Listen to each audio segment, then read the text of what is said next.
When life hits hard, most people crumble, but a few, they rise. What do they know that others don't? It's not luck, it's not fake optimism, it's a mindset, a discipline of perspective. Staying positive isn't about pretending everything's fine. It's about seeing the storm and choosing to build anyway, because positivity, when forged in pain, becomes power. It's how you bend without breaking, how you rise while others retreat. The question is, when life tests you, will you surrender or stay lit from within? In a few moments, I'll teach you how to stay strong and think positive even when life feels really hard. Your mind is the battlefield. There are days when the world seems to close in on you, when the sky turns gray, the wind howls with problems, and you feel buried under the weight of worry. But let me ask you, where does the storm truly rage? Outside or inside your own thinking? Life doesn't crush you with what it gives. It crushes you with how you interpret what it gives. And so the battle is not out there. It begins and ends in the mind. You must understand that every setback, every failure, every moment of pain is not the enemy. The real adversary is the thought that says, this is the end. But what if you trained your mind to answer back, this is the beginning? Imagine this. You walk through a hallway in complete darkness. Most people stop. They panic. But you stretch your hand, feel the wall, take one small step forward. That's belief. That's power. You might ask, but what if I fail again? What if it hurts more? Then you get up again. You build a habit of resilience, not once, not twice, but daily. Like a blacksmith shapes iron, the fire, the hammer, the rhythm of repetition. Shape your mind in the same way. You control your thoughts, or they control you. So ask yourself, are you nurturing courage or feeding doubt? When the mind is governed by fear, every challenge looks like a monster. But when governed by faith, every challenge is just another wall to climb. You decide whether today becomes a tombstone or a turning point. The choice is not in what happens. The choice is in how you think about what happens. Purpose pulls you through pain. Pain becomes unbearable only when it's meaningless. But the moment you attach your pain to a purpose, it transforms into fuel. You are not made to endure blindly. You are made to endure forward. Think of a man digging a tunnel with his bare hands. He bleeds, he bruises, but he knows that on the other side there is light, freedom, something worth fighting for. It is not the hardship that breaks him. It is forgetting what he is digging toward. So I ask you, what are you digging toward? When life strikes, your first instinct may be to ask, why me? But shift that to, for what? For what lesson? For what preparation? For what future calling? Think of every struggle as a sacred training ground, not punishment, preparation. Imagine yourself trudging through the rain, soaked and cold, but in your hand is a letter you must deliver, a message the world desperately needs. Would you stop or would you press on? Purpose makes the pain worth it, and every moment you feel like quitting, remember, there's someone waiting on the other side of your perseverance. Maybe it's your future self. Maybe it's your child. Maybe it's someone watching your example. Don't allow temporary discomfort to rob you of eternal reward. The man with a mission walks taller, even through the storm. So what is your mission? Name it and let it pull you forward. You become what you expect. A person who expects to lose, loses long before the battle begins. Expectation is not just a silent thought. It is a force, a magnet, a builder or a breaker. You do not get what you want. You get what you expect. Walk through life expecting failure, and your feet will drag, your eyes will drop, and your voice will tremble. But walk through life expecting greatness, and something powerful begins to shift inside you. Shoulders rise, eyes sharpen, action intensifies. Not because the world changed, but because your inner world took command. Now ask yourself, what are your dominant expectations? Are you waking up expecting opportunity or disaster? Are you preparing for growth or retreat? Imagine two farmers. One prepares his soil, sharpens his tools, and plants with care. The other watches the sky and says, it might not rain. Which one will reap the harvest? You must discipline your mind to expect victory, not wish for it, expect it. That does not mean blind arrogance. It means trained confidence. It means saying, I will win because I must win. I will grow because I refuse to remain small. So look around your life, your relationships, your health, your finances? What are your expectations building right now? And more importantly, are you brave enough to raise them? Resilience is a daily decision. You don't become resilient by reading about it. You become resilient by living it, not once, not twice, but every single day. Resilience is not a moment of strength. It is a daily decision to show up, to continue, to rebuild. There will be moments when the door slams in your face, when the ones you trusted most walk away without explanation, when the plans you nurtured with all your energy collapse like paper in the rain. And in that moment, you will face a decision. Will I retreat or will I rebuild? That choice is the seed of resilience. Not your muscles, not your medals, not your degrees or accolades. Resilience is forged not in moments of applause, but in moments of silence, when no one sees, when no one claps, when only you know what it costs to rise. Picture a craftsman, chisel in hand, whose masterpiece breaks halfway through. The grain splits, the hours of carving wasted. But does he curse the wood? No. Does he throw the tools aside? No. He starts again, with patience, with precision, with purpose. Why? Because the vision is stronger than the setback. And what about you? Maybe you've faced dreams that shattered at the peak. Maybe someone you loved turned their back. Maybe the career you built was taken away in an instant. But the truth remains, you can start again. Not weaker, not bitter, but wiser. You are not broken, you are built. Built by every fall you endured, every tear you wiped, every no you turned into a louder yes. Resilience isn't the absence of pain. It is the refusal to be defined by it. So I ask you today, what would happen if you decided to be unbreakable? What would change if, instead of fearing another fall, you prepared to rise stronger from it? The world doesn't need more perfection.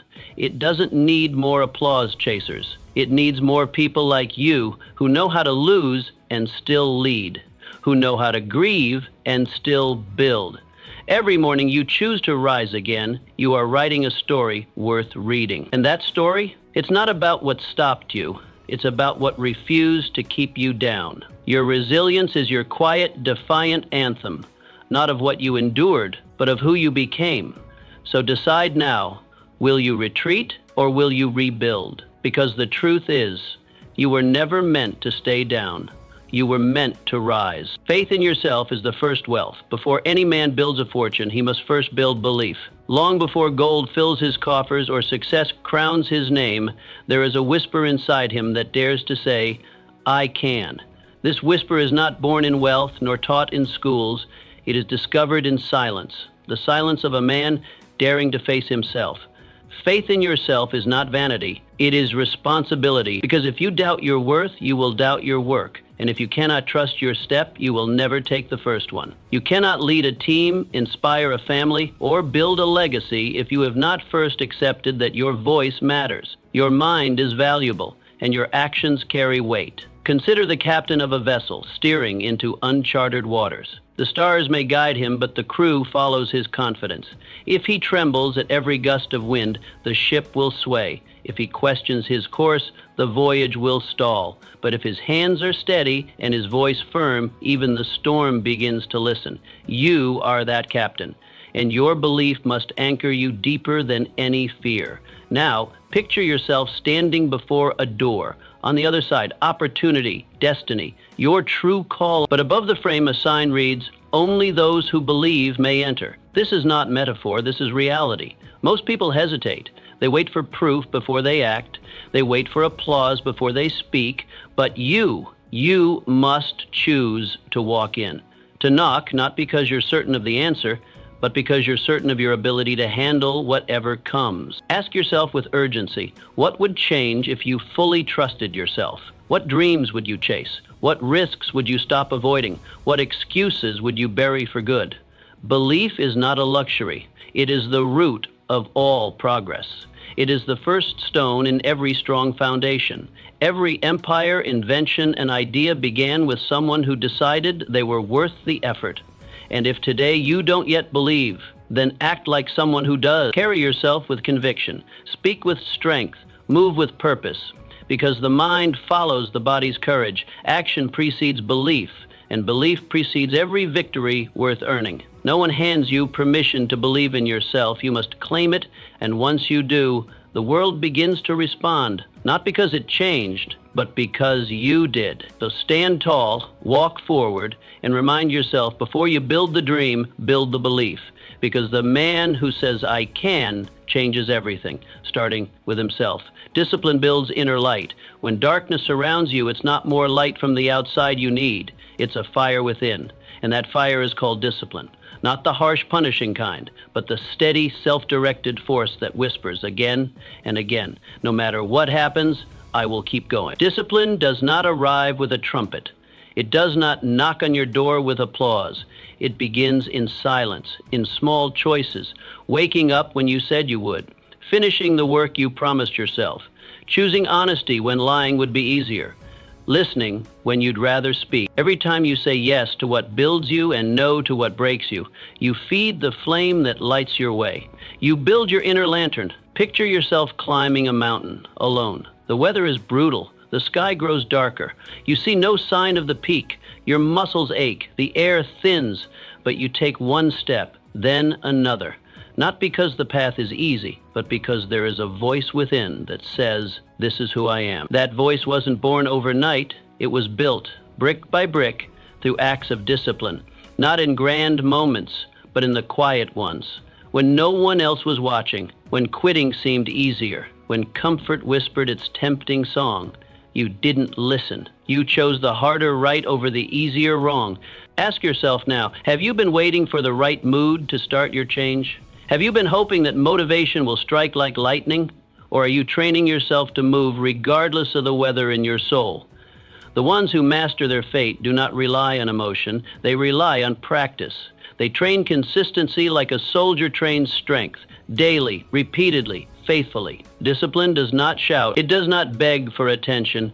It whispers. And if you are quiet enough to hear it and humble enough to obey it, it will lead you to a place few ever reach. A place where peace is not earned through ease, but through effort. Where your joy is not shaken by circumstances because it was not built on comfort. Storms will come. That is not a question. Pain will test you. Doubt will knock. Fatigue will whisper, "Just rest a little longer." But if your foundation is made of daily discipline, no storm can carry you away. Your anchor will hold. Your steps will steady. Your purpose will burn bright. Discipline is not a burden. It is a gift, a path, a promise you keep to yourself. And every day you keep it, your flame grows stronger. So when the world grows dark and the way forward seems unclear, do not search for rescue. Build the fire, light your lantern, and walk on. Because in the end, the strongest light comes not from the sky, but from within.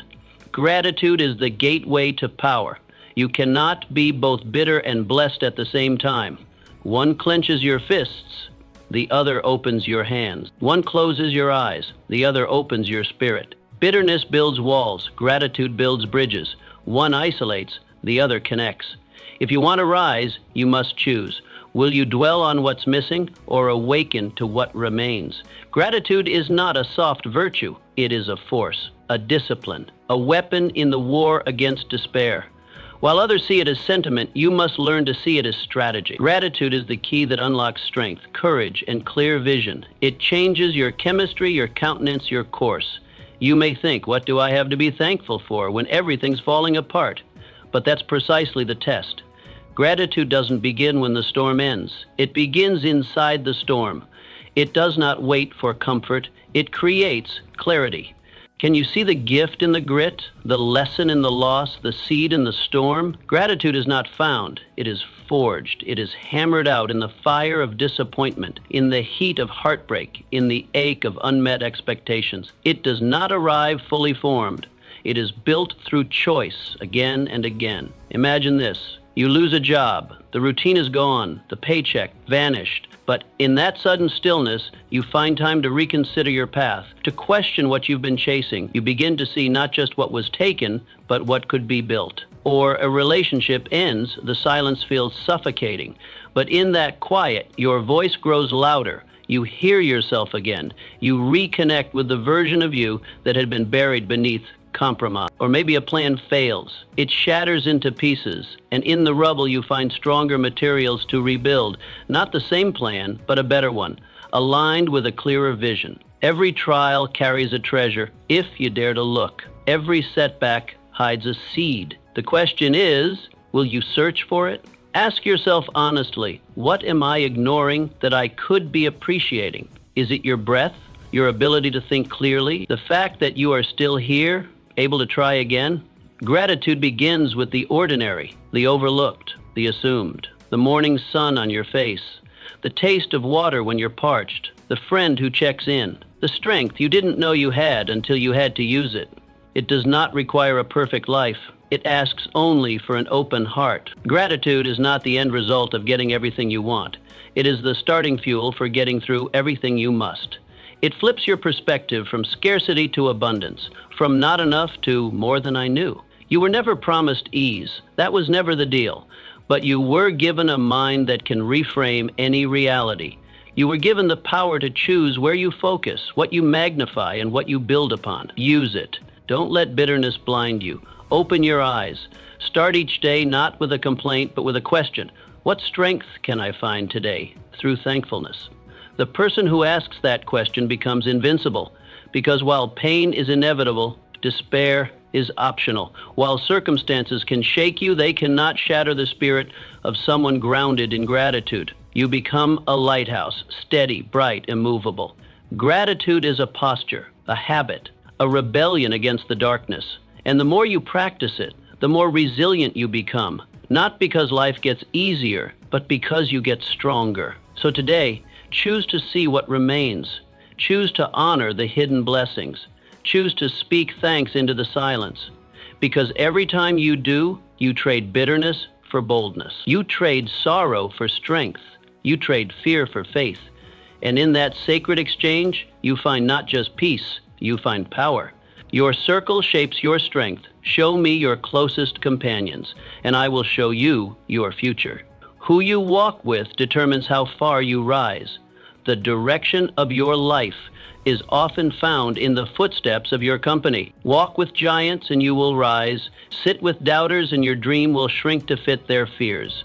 Energy is contagious, not just in moments of celebration, but in the quiet spaces where habits are shaped. Surround yourself with people who complain, who excuse, who delay, and slowly, almost imperceptibly, your fire begins to flicker. Your standards lower. Your dreams grow dull. You begin to accept what once felt unacceptable. It happens not in one decision, but in 1,000 tiny compromises.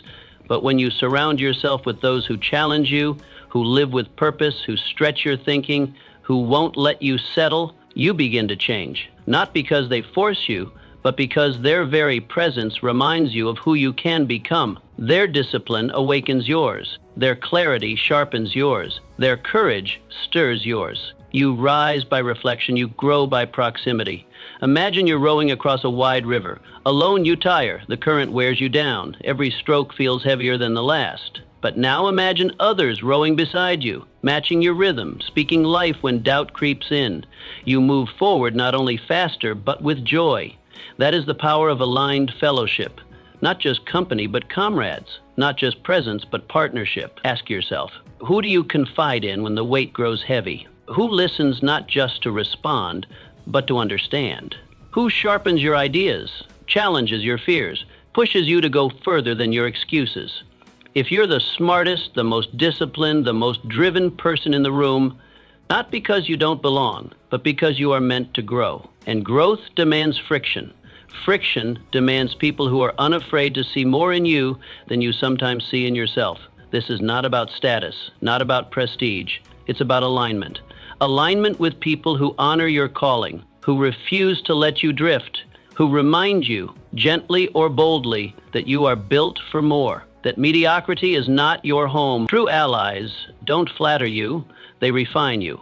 They don't cheer for your mask, they champion your potential. They don't just sit through your storms, they help you build shelter within them. And when you fall, they do not judge the stumble, they extend a hand and a higher standard. If you are serious about staying strong through the storms of life, audit your circle. Evaluate not just who is around you, but what they are pulling out of you. Are they reinforcing your weakness or calling forth your strength? Are they feeding your fears or strengthening your faith? Then, reinforce your circle. Build with intention. Choose allies of ambition, faith, and action. People who pray with you and plan with you, who celebrate your wins and challenge your complacency, who understand that loyalty is not agreement but alignment with your highest good. Yes, the lone wolf may survive, but survival is not the goal.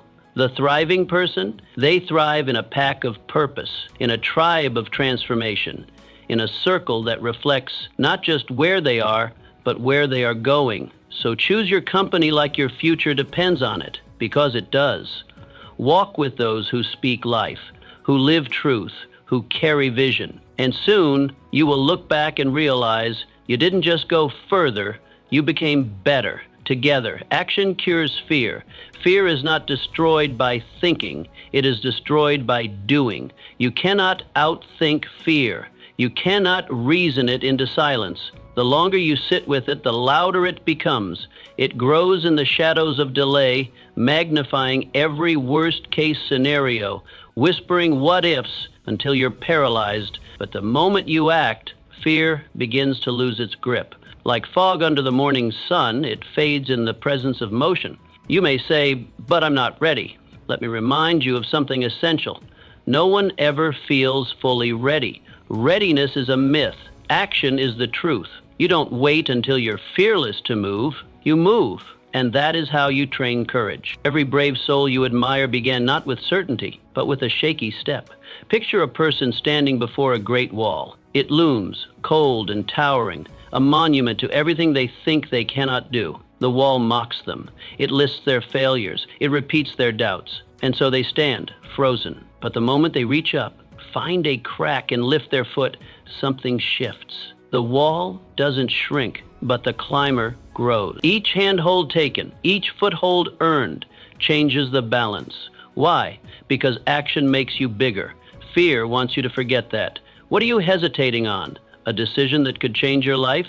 A conversation you've been avoiding? A dream you've buried under someday? Fear loves hesitation. It feeds on delay. It thrives in the gap between knowing and doing. But you can break its back with one bold step. Do not wait for the feeling of confidence. It rarely shows up on its own. Confidence is not a prerequisite. It is a result. You create confidence through motion. You build belief by beginning.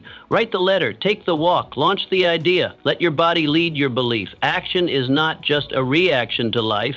It is how you shape life. You are not a passenger on the road to your purpose. You are the one steering. And the wheel only responds when you move.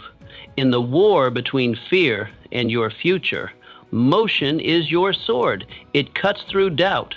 It slices through hesitation. And the best part, that sword is always within reach. Every time you choose to act, no matter how small the step, you change your brain, you shift the narrative from "I can't" to "I'm trying." And then from "I'm trying" to "I'm doing." Fear will still whisper, that's its nature, but you don't have to listen. You respond not with argument, but with action. So ask yourself, what is one thing I can do today that fear doesn't want me to do? Then do it, not tomorrow, now. Because the longer you wait, the stronger fear becomes. But the moment you move, fear weakens. You were never meant to be caged by doubt. You were designed to create, to climb, to conquer. And none of that happens while standing still. So rise, move, do, let action lead, let courage follow, and let fear fall behind you where it belongs. Legacy is built in the now. Legacy is not something you leave, it is something you build while breathing. It is not reserved for the famous or the fortunate. It is not about marble statues or grand speeches. Legacy is about how you live today. It is not about being remembered someday. It is about living remembered now, in the hearts of those you touch, in the eyes of those you lead, in the choices you make, even when no one is watching. You might wonder, what can I really do that matters? The answer lies not in a single act, but in the pattern of your life. Every decision is a brick, every word a stone, every act a beam. Over time, those pieces come together to form a monument. The question is, what kind of monument are you building? Will yours be a fortress of excuses or a temple of courage? A pile of regrets or a tower of resilience? Imagine this. You see two builders at work. One rushes the process, eager to finish, cutting corners, ignoring the cracks. The other moves with care, laying each brick with intention, checking the level, reinforcing the structure. Years later, the difference becomes clear. One structure crumbles at the first storm. The other stands tall, unmoved, a refuge for others. What made the difference? Not the materials, not the tools, but the mindset, the discipline, the daily choices. So ask yourself, how do I show up when no one is watching? What habits am I building in the quiet hours? What example am I setting with the way I respond to frustration, to failure, to fatigue? Whether you lead 1 or 1,000, your impact begins in the private moments no one applauds. Legacy is not built in the spotlight. It is shaped in the shadows, in the hard conversations, in the early mornings and late nights, in the way you treat the unnoticed and the overlooked, in the promises you keep, especially to yourself, in the times you fall and rise again. You are already writing your legacy. It is not waiting for a grand gesture. It is unfolding in every sunrise. Each day is a fresh page. Each choice a sentence. Choose your words carefully. Choose your deeds with courage. Let them echo strength. The future will not ask what you hoped. It will reflect what you did. Hope is a seed. Action is the harvest. And if your present becomes your gift to tomorrow, then every challenge becomes sacred. Every obstacle becomes an opportunity to demonstrate what you stand for. You do not need a stage to influence. You need conviction. You need character. You need consistency. People are watching even if you don't see them. Your children, your colleagues, your community. They read your life like a letter. What are you telling them? Legacy is not loud. It is lasting. It is not made of applause. It is made of alignment. When your actions match your values, when your words match your walk, when your heart leads and your hands follow. So live with intention, speak with truth, act with honor.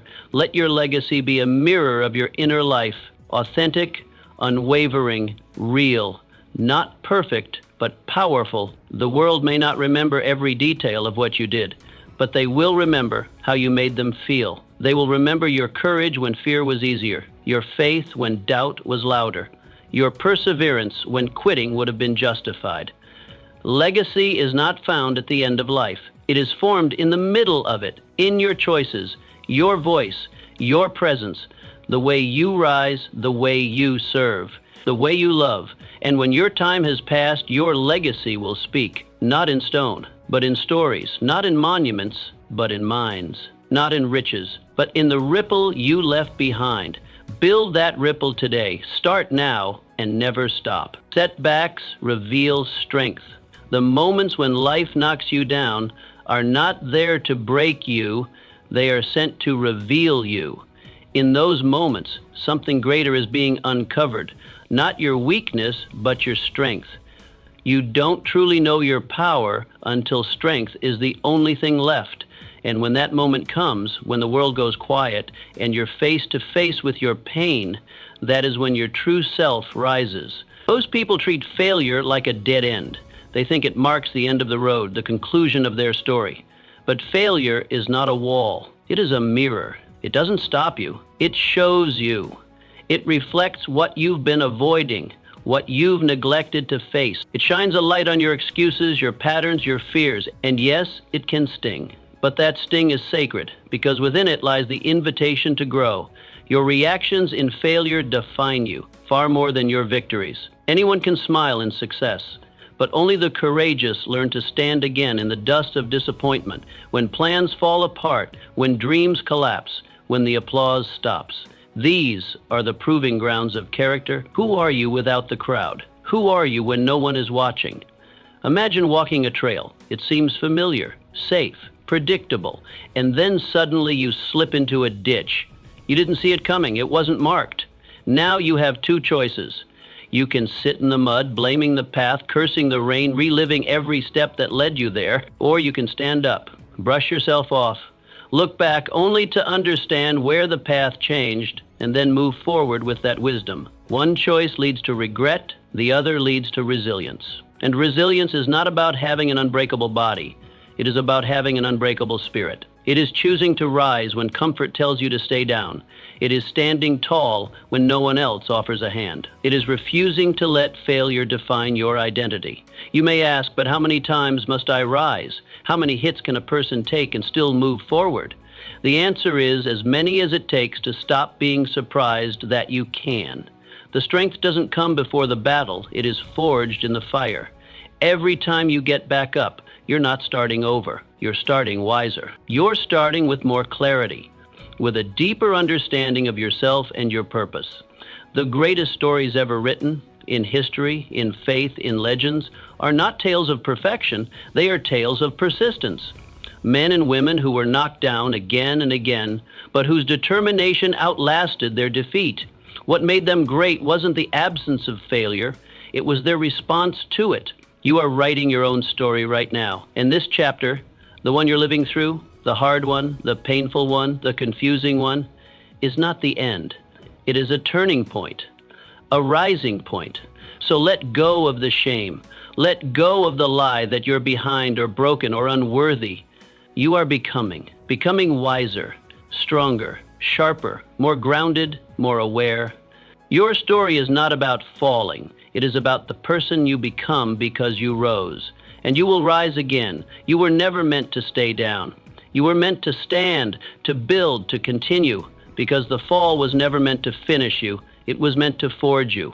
Rise, your words shape your world. What you speak becomes what you see. Words are not decorations, they are blueprints. Every sentence you say, every belief you whisper to yourself lays the foundation for what becomes your life. Speak defeat, and your life bends toward despair. Speak faith, and your path begins to rise up to meet your steps.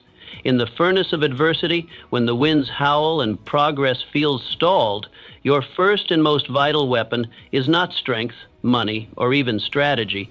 It is your voice. Not to blame, not to beg, but to declare. Declare who you are, declare where you are going, declare what you will no longer tolerate. Let the world know, not by pleading, but by proclaiming. Words are not echoes of what is, they are seeds of what shall be. And just as a seed holds the image of the future tree, your words carry the shape of your destiny. Imagine standing in a garden you wish to grow every day. You water it. You pull weeds, but instead of speaking to the soil with belief, you curse it. You say, nothing grows here. This soil is useless. These seeds are a waste. Would the garden flourish, or would it shrink under the weight of your despair? The answer is obvious. No garden thrives under condemnation, and neither will your life. The tongue has the power to build or to break. You may not realize it, but what you repeatedly say becomes the lens through which you see. If you constantly say, I can't, you won't. If you constantly say, I never win, you won't. But if you begin to say, this will not break me, I am made for more, I will find a way, then your words begin to construct the road beneath your feet. You do not need perfect circumstances. You do not need everyone to believe in you. You need powerful words. Words forged from clarity, certainty, and conviction. Begin each morning by speaking life into your being. Not just vague hope, but deliberate certainty. Not just wild dreams, but clear decisions. Say, today I will lead myself. Say, I am not my past. Say, my life is not over, it is just beginning. When fear shows up, don't negotiate with it. Speak against it. When doubt knocks, don't entertain it. Declare your truth louder. Silence the tongue of negativity and awaken the voice of destiny within you. Because what you say about yourself is far more important than what anyone else could ever say about you. Ask yourself, what have I been repeating to myself? Am I speaking as a creator or a critic? Have I spoken more fear than faith? Language is not just communication, it is construction. Every complaint chisels a brick out of your foundation. Every word of belief adds another stone to your fortress. Choose wisely. Speak like someone who is building a palace, not living in ruins. Your words are a prophecy in progress. They travel ahead of you, preparing the terrain. They can either clear your path or clutter it with debris. When you speak fear, you invite obstacles. When you speak faith, you summon breakthroughs. Stop speaking drought over your dreams. Stop calling your vision impossible. Stop saying, that's just the way I am. Instead, begin to say, I am growing. I am learning. I am becoming unshakable. Life will echo back to you the words you send out. So speak with intention. Declare your identity. Declare your future. Speak strength into your weakness, clarity into your confusion, victory into your battles. And if you must repeat anything, let it be truth. You are not waiting for the world to change. You are commanding your world to rise. The landscape changes when the language does. So open your mouth and build. Stillness is strength, not weakness. In a world that rushes, stillness feels like falling behind. The clock ticks, the world spins, and society praises the hustle as if noise equals progress. But that is a lie sold to the hurried and the harried. Stillness is not the absence of action. It is the foundation of all effective action. It is the place where clarity lives, where strength is rooted, and where direction is refined. You are not weak when you pause. You are wise. The person who races forward without a map may travel miles, but often in the wrong direction. The person who stops to study the stars, feel the wind, and examine the ground, they strike with precision, and every step matters. Busyness is not the same as progress. Motion is not the same as momentum. Stillness is the secret chamber of all great leaders, thinkers, and builders. It is in the silence that wisdom speaks. It is in the pause that purpose becomes visible. Think of a sculptor before the stone. They do not swing wildly at the marble, hoping greatness emerges by accident. No, they pause. They observe. They run their hands across the surface. They study the angles. And then, with calm certainty, they make their first cut. That is how greatness is shaped. Not through frenzy, but through focus. Stillness is not empty. It is full of information, insight, and intention. Ask yourself, when was the last time you were truly still? Not scrolling, not rushing, not performing, just present, just aware, just you. Have you been reacting to life or creating it? Most people live in reaction, to opinions, to trends, to noise. But the rare few stepped out of the storm, into silence, and listened. And from that listening comes clarity. And from that clarity comes direction. And from that direction comes power. Stillness is where you reset your internal compass. It's where you release tension, let go of emotional noise, and remember what matters. It is in the stillness where the whisper of truth can finally be heard. The one that says, you were not made to run without reason. You were made to move with meaning. In stillness, you remember who you are beyond the noise. You remember your values. You rediscover your vision. You learn that it is not the loudest thought that is the truest one, but the still, small voice beneath it all. If you want to act with power, first sit with purpose. Stillness is not inaction. It is the prelude to the right action. It is not weakness. It is preparation. The greatest athletes pause before the sprint. The wisest generals wait before the attack. The strongest trees are still as they grow. From silence comes clarity. From clarity comes conviction. And from conviction